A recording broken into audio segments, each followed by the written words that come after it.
Woot. I am live, says the screen. Hello, guys. It is I, Becca Laurie Hector, here with Being Becca Live.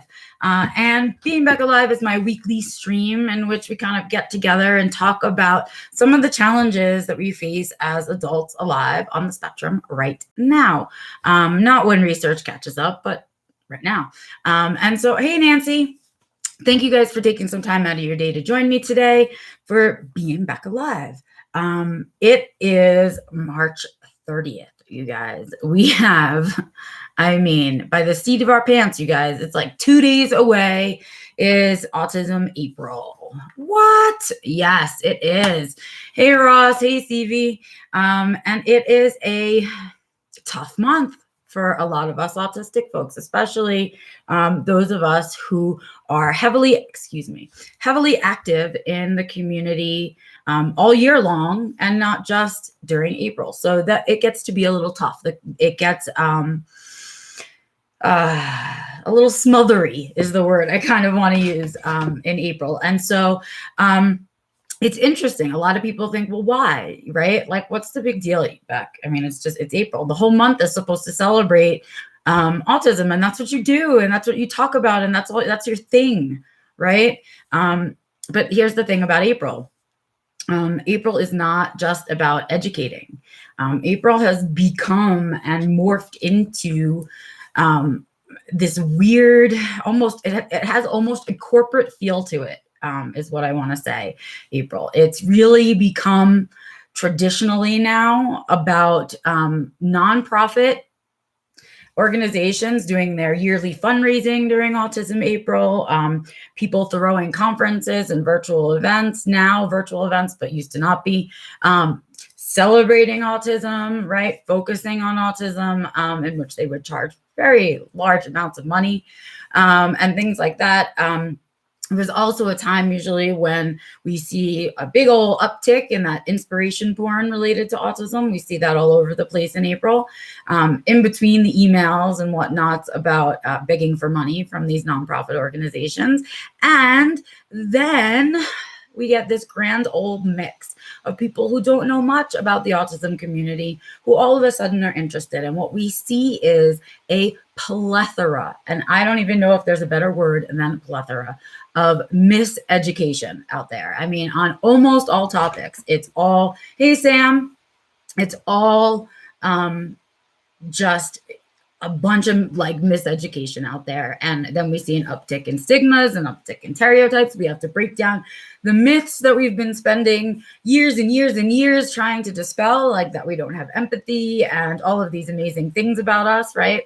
Or that we're only good at computers and all of those fun little things. And so that's what we end up dealing with in April, rather than it feeling like a celebration of autism, right? Or a genuine interest in autism and the well-being of autistics. That is not, to me, the overall feeling of April. Hey, Morgan. But that is not what it feels like. So I have this really uncomfortable position being someone who is a very open and forward advocate during April, because yes, I want everyone to get the right information. And yes, I want to be available to be one of those educators, right? To do the speaking engagements and stuff, to make sure that the right information is getting out. But it's exhausting. It's an exhausting process when you're entering into a lot of spaces that feel like it takes you back 10 years in what we've done in terms of advocacy in our community.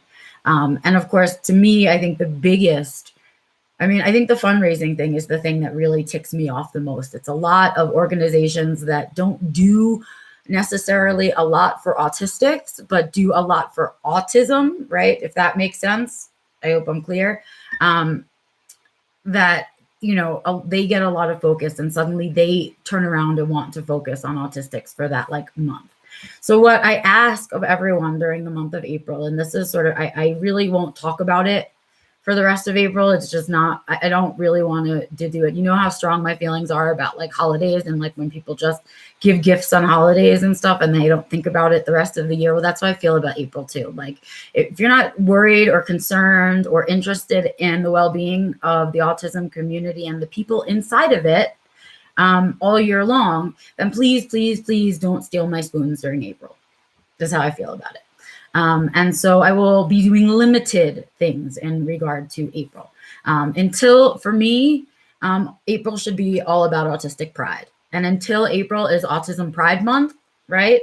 Until that's what happens and we don't just get a day in June, until April really becomes a full month of celebrating our culture, our challenges, all of those things, our successes. Until that's what April means, I am going to be always taking a very far backseat.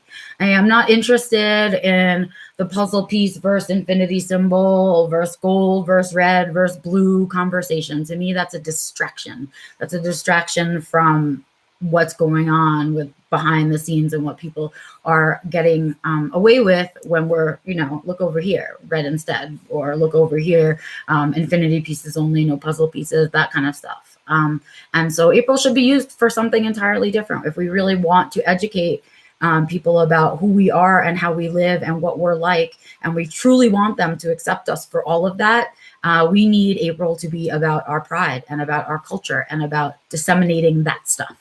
And until it is, I kindly will be taking a back seat. I'm only doing a few engagements for Autism April, and that's because, and you guys will hear me very clearly, those of you who've taken the course, that's because those particular projects or those particular engagements are in alignment with the stuff that I'm trying to do. In other words, they're not, I'm not doing speaking engagements, let's say, for any nonprofit or autism organizations, for example.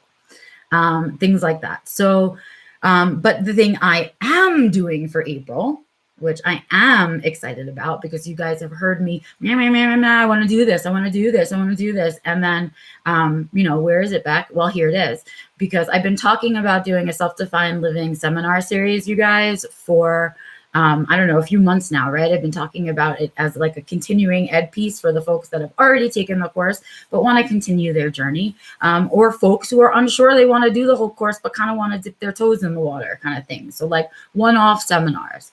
And then the way that I process is that I have my thoughts on that, and I sit and I talk it through with Antonio, who kind of plays sort of devil's advocate, but he also is just the voice of reason, and he thinks about all the things that I haven't thought about because I'm just so goddamn excited that I've got an idea, right? So I talk it through with him, and that's where I really come up with the final idea. So it is official. The Self-Defined Living Seminar Series will begin this April. That is what I am doing for April. For April, I have created another opportunity for autistic adults to learn about themselves, learn about how they can get to know themselves and their culture and their own identity, and figure out how to build a life that they are comfortable in, that they enjoy. That's kind of my big old mission. And that's what the mission of the seminar series is going to be about. We're going to be zeroing in on some really important topics having to do with being an adult autistic alive right now. So in April, on April 13th at 5 p.m. Mountain Standard Time, please go and get a a time zone converter. They're like free on the internet. It takes one Google time zone converter. I can't do all that math for you because I have dyscalculia. So it is going to be 5 p.m. MST, which is late for me. I don't usually do things that late, but I wanted to give an opportunity to people who usually miss out on my stuff. So I picked an entirely different time of day from when I usually do stuff. So it's going to be Tuesday, April 13th at 5 p.m. MST. And we will be discussing unraveling masking on the 13th. On the 27th of April, we will be discussing the debunking of disclosure. That's what we'll be doing on the 27th. So I'm going to be doing these seminar series monthly. I'll be doing them in the evenings, Tuesday evenings. I'm only doing one a month. But for April, I'm doing 2 because I'm starting out strong because I want you guys to get excited about them. And if we're going to be talking about autism in April, at least we should be talking about the ways that we can make our life better. And so that's what I'll be doing. That would be midnight in the UK. That's okay. As always, Nancy, things will be recorded, so you can register for these seminars. If you are going to miss it live, don't worry. You will get the recording afterwards, and you will have it for life. You can watch it a million times if you want to. So don't let your time zone keep you away just because you won't see it live. If you register, you will get the recording. You will get what you paid for, and you can watch it on your own time. And so that's what I'm going to be doing. And that, you guys, yay, and I am proud to say, that is going to be an affordable $20 per seminar for you guys. That's all, just $20 to sit with me and get into unmasking. And get into unmasking, period. This cat hair is terrible. All right. We're going to get into unmasking on the 13th. And then, of course, we'll be debunking disclosure on the 27th. And so that's $20 each. Of course, if you have taken the course, the Self-Defined Living Whole course already, if you're in the middle of it, if you're on the waiting list for it, or if you've already taken it, you will be getting a discounted price for that. And you should have gotten an email from me saying this is how to go about registering for it for the discounted price.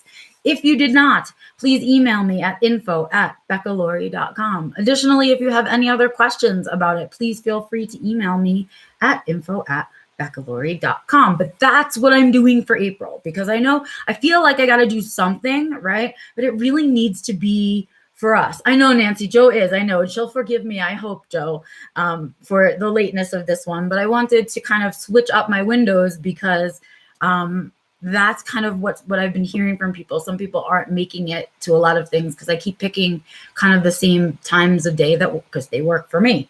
But I have to be fair, so I'm doing these 2 at a different time of day. If registration is such, of course, that I see that a lot of people are emailing or telling me it wasn't a good time for them, then of course going forward for May and June, I will change the time, or maybe the day, or maybe both. But for April, it's going to be Tuesday the 13th and Tuesday the 27th of April at 5 p.m. MST. First, we'll be doing unmasking, and then we're going to be doing disclosure. Feel free to email me if you have any questions, you guys. And of course, if you are not able to catch the live version and you pay your $20, you will get an email with the recording. So fear not. Yay. So that's my April announcement. I am doing very few things, and if it's not really about properly educating a group of people that's ready to listen, and if it's not about autistic pride and culture, and it's not about making our lives, improving our quality of life, then I am not involved this month, because that's really my stance. If you are in a space where you or a financial space where you can afford to donate money somewhere, and that is something that you want to do as part of Autism April, I do not discourage that. I think it's amazing. If you're in that financial position, considering we have an 85% unemployment rate, please, by all means, do not let me stop you from donating money to organizations in April. What I'm saying is do your due diligence. Do not just donate willy-nilly. Do a little research. Ask some autistic adults. If you want a recommendation from me, I recommend either the Autistic Self-Advocacy Network, or I recommend Thinking Person's Guide to Autism, or I recommend the Autism Women and Non-Binary Network. Those are my 3 recommendations of places that you can donate money that I know it will go to the quality of life of autistic adults.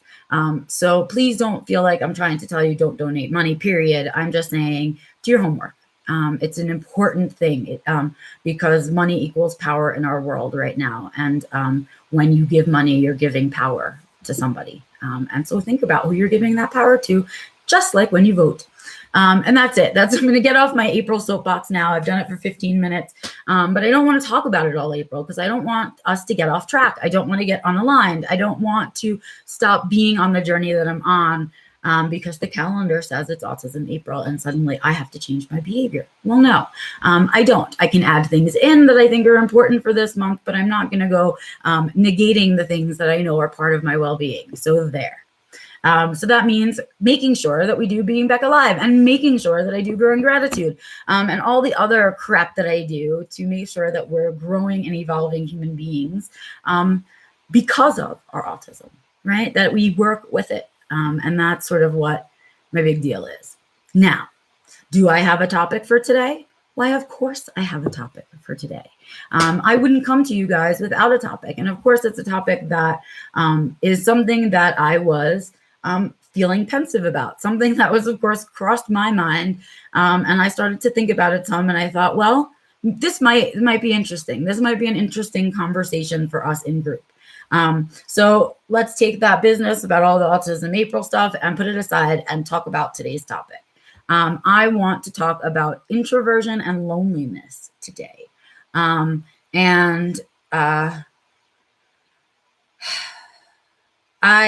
It's an interesting topic to me because I think that there's some kind of misconception about being an introvert, that you don't need people or that you don't want company, right? Because you're an introvert. And I think that is a big myth that I want to dispel. As someone who has always been ashamed of my introversion or was shamed for my introversion, I can tell you that it's not about not wanting people. It's that I only need so much, right? Extroverts need a lot. They need, in order to feel alive and recharged, they need to spend a lot of time and often with a lot of people. For me as an introvert, a small amount of time with a small amount of people is just enough, right? But I still need that small amount of time with small amount of people, right? It doesn't mean I don't need anything at all. I do enjoy spending a lot of time by myself.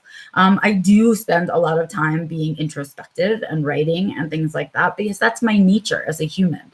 But I don't want my introversion to get to kind of make it so that people dismiss my need for togetherness, right? Or for connection.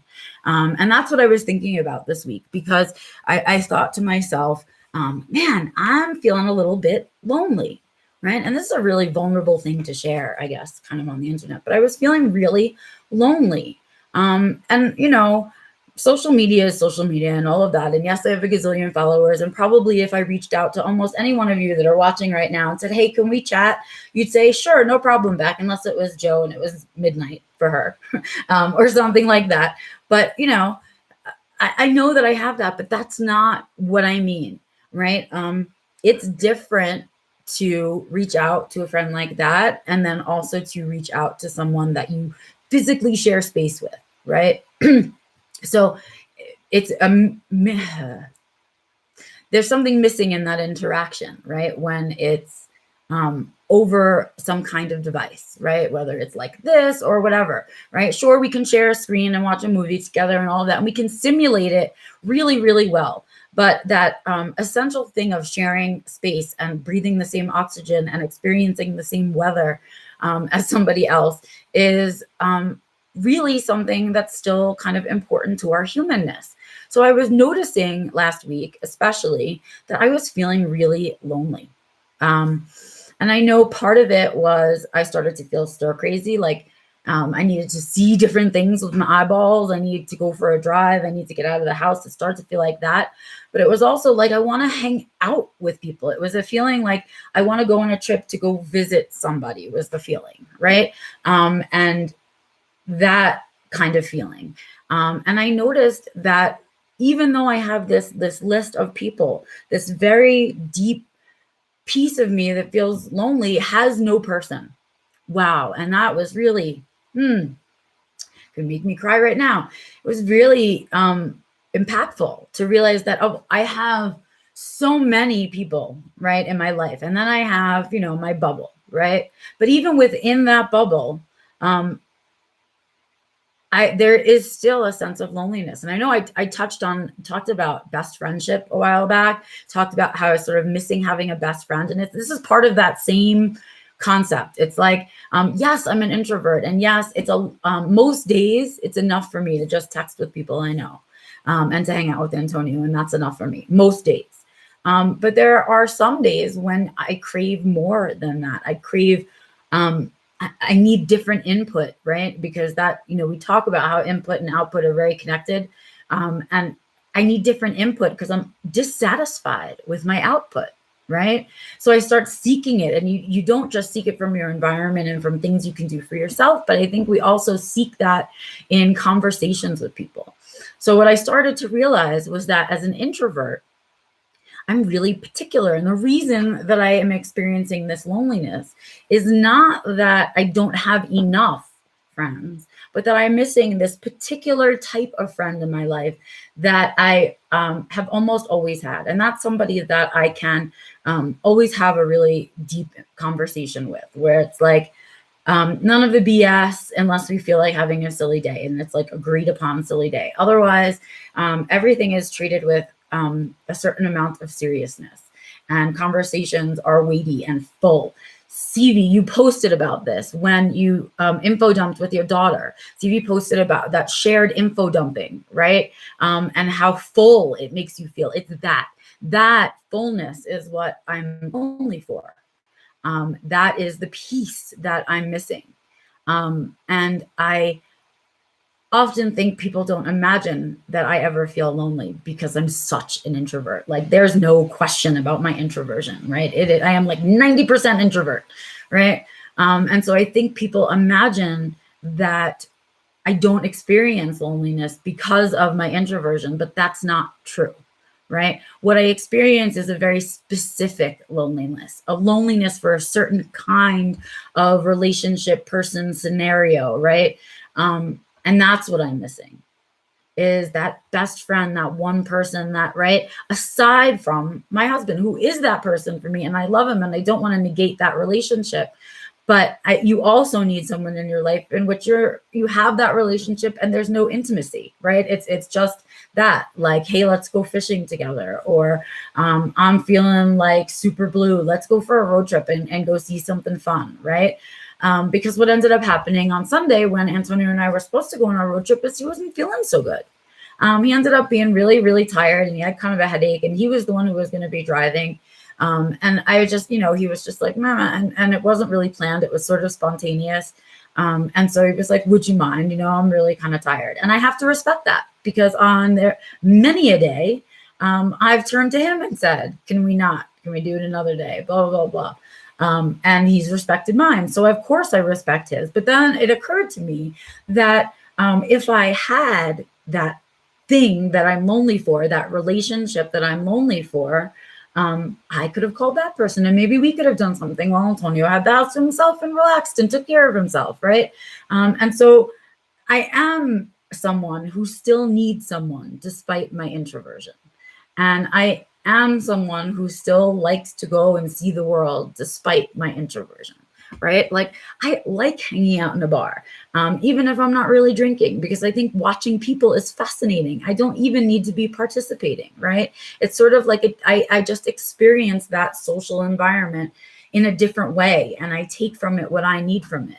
But being an introvert doesn't eliminate loneliness from my life, right? I still am lonely for those specific people or those specific relationships. And because I only need so much and it's so small, when one of those things is missing, it becomes clear and apparent to me, right? Because I don't have so many people to choose from, right? And that's by choice. I've kept my circle small because it's less overwhelming to me, right? So what does all this mean? I'm not sure. Of course, I never come to you with the answer. Why would I? If I already had the answer, I'd write a piece and I'd put it out in publication. But when I'm kind of thinking about it in here and it's something that I'm struggling with in the right now, I feel like talking it through with you guys is extremely helpful, not only for me, but sometimes I touch on stuff that you guys feel is important too. So here's what I want to ask at the end of this sort of dump of what I've been thinking about, my philosophical dump of the day. Ew, but yeah. What do you think about this shit? Are you guys introverts? If you're an introvert, do you experience loneliness? Do you think your loneliness is different than an extrovert's version of loneliness, right? Or than the, dictionary definition of loneliness, right? Is it a unique kind of loneliness for something specific? Or am I alone in that? I got to know. I want to know. So let's talk about it a little bit in chat. Of course, I want to read your comments and catch up over there. But also, I want to read your comments when you're watching this video. So if you're watching the replay and you're not watching this live, Throw it in the comments. What's it like for you? Introvert, extrovert? What's your take on loneliness? And does it get negated by people, or are people aware of it? I think it's a really interesting piece of my puzzle personally. And I know other introverts who deal with their introversion in their own ways. So I'm curious. Okay, I'm going to take a look over here. All right, well done with the seminars. Thank you, Ross. I hope that you'll come, and I hope that you guys will enjoy it. Nancy, yes. Everyone's feeling like it sounds familiar. And yes. Oh, and can relate to what you're saying. Sam says, I get lonely for specific friends too. Sometimes I also feel lonely for myself, my alone time, if I'm not getting enough introvert recovery from socializing. Yes, Sam. I think that's like, way to identify it as lonely when you're missing yourself.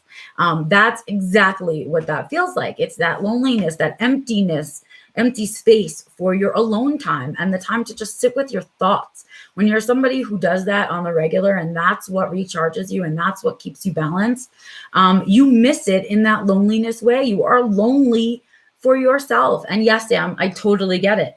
I absolutely, totally. Yep. Introverts do need recovery, and we do need time to kind of process the social time and process through the conversations and what they meant to us.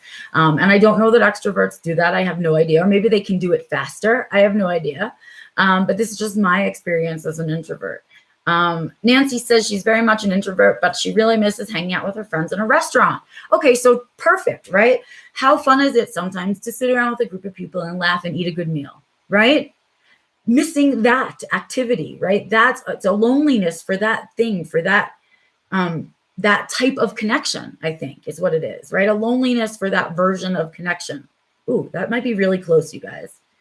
I think that's closer to where I'm getting to. Let's see. Sam says, also, I have a regular routine of weekly, monthly calls with specific friends, and that helps a lot because we have a routine together. That's awesome. And I love that you have, please, do you guys not schedule your friendships and schedule your relationships? How do you organize your life, right? I always struggle with people that are like spontaneously, hey, I feel like going to the movies, want to come? I can't do that shit. I just can't. My body and my brain cannot react to that stuff in any kind of timely way. So I love the idea of scheduling that time in. It's perfect. I love that. Okay. Nancy experienced loneliness. Michelle, you're an ambivert. Okay, so Michelle's an ambivert, which means she's both an introvert and an extrovert. And that's a really interesting place to be. I mean, is it a decision for you, or is it something that's decided for you where you're at with it, when you need which energy filled, right? I don't know. What an interesting experience. Let's see. CV Talk says, I'm so glad you're sharing about this. I've been exploring this too, feeling lonely, but I didn't know what I was feeling. Exactly, right? For me, it was the alexithymia can get in the way of identifying that feeling, right? And so it just became very clear to me in this last week that it was a sense of loneliness. That's what it was, right? I used to have friends that I was close with and I could go out to dinner with, right? And just going out to dinner with them was enough. That was enough social for probably like the entire week for me, right? But not having it is missed, even though it was only once a week. It's crazy. And so even though I'm an introvert, yes, you guys, I still experience loneliness. And so do apparently other introverts in our own way. Let's see what else.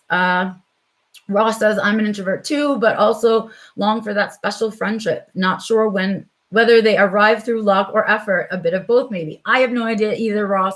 I wish mine would drop out of the sky. I wish mine would move across the street, right? I don't care what it is. I don't know how it is that these people appear in your life. And yes, I imagine there is some work to do on our end. There is a sense of needing to be open to a new friendship on our end, right? We have to be open to that. So there is some work on our end. And then also, yeah, because you have to, if you're not open, those people will miss you, right? And then at the same time, I do think it's a little bit of luck, right? It's a little bit of that timing, a little bit of, everything kind of falling into place, being in the right place at the right time with the right person, right? And I don't know, it is sort of magical though, right? And maybe that's why we miss it so much, because it has this magical piece to it that we don't understand. Let's see. These scheduled chats are my social life, says CV. Girl, me too. You're looking at it right now. The stuff that I do with you guys, when you find me chit-chatting online, that is my social life, unless Antonio and I randomly decide to do something else. But really, it is. And that's why I think I enjoy our chats so much, and they are so important to me. Let's see. What else? I get lonely for myself when I'm overwhelmed by crowds. Yep. Yeah. Michelle lost 3 friends in 2011 to 2012. That must have been incredibly painful, right? And how do you fill that void? Really hard. Still being lonely for them, she says, right? But yay for SDLers being helpful, right? So that was the point, was to create this really close-knit community where we could all say, hey, I don't want to be alone in this right now. Can you help? And it's been great for me too. Thank you for that. Somebody said, crazy that I caught this live. I had a good time hanging out with you. Aw, yay. Thank you. Thank you so much. And it is so much fun. And I just want you to say, aw, everybody's having such a nice conversation in the chat and getting along so well. So yeah, that's kind of where we're at. And I seem to not be the only one who experiences this very specific type of loneliness for a specific type of relationship in your life, a loneliness for a specific connection. That's what I want to say that it is. And talking about it for the last 20 minutes, that's what I'm going to call it, right? And that's what it is. It's about, yes, I'm an introvert, but yes, I can experience loneliness. It's just a very specific kind of loneliness. And that's what I wanted to share with you guys. And I was really curious if I was alone, and I feel way less alone right now. So thank you so much, you guys, for sharing that. And if you're watching this on replay, please let me know what you're thinking about it in the comments. I'd love to know. And as always, your thumbs up and your thumbs down. Let me know if you enjoy the content of the video, if I should keep doing it, not keep doing it, that kind of thing. Please let me know. And if you want to share something with me and you're not comfortable sharing it publicly, please feel free to email me at info@beccalory.com. You can, of course, go directly to my website and email me from there using the contact page. It is beccalory.com. While you're there, you can sign up for my free newsletter. You can check out the Self-Defined Living store. You can use a commission through my Ko-Fi page. You can read my writing, find my social media, and check out everything to do with the Self-Defined Living course, including the new April Self-Defined Living seminar series that begins on April 13th. So that is where we're at. The big announcement about registration being open will happen on Friday for World Autism Awareness Day, whatever, World Autism Acceptance Day, World Autism Day is really what it should be called. I will be announcing it publicly then, but registration is now open and you can go get an early look at it by heading over to my website. Until then, you guys, I appreciate you spending some time with me this Tuesday day, and I hope to see you around and about on the interweb. And I will, of course, be back right here on YouTube doing a live stream on Sunday with Growing Gratitude. And of course, I'll be back next Tuesday with the next Being Becca Live. I hope you guys have an amazing day out there. I will see you out and about until Sunday. Bye, guys.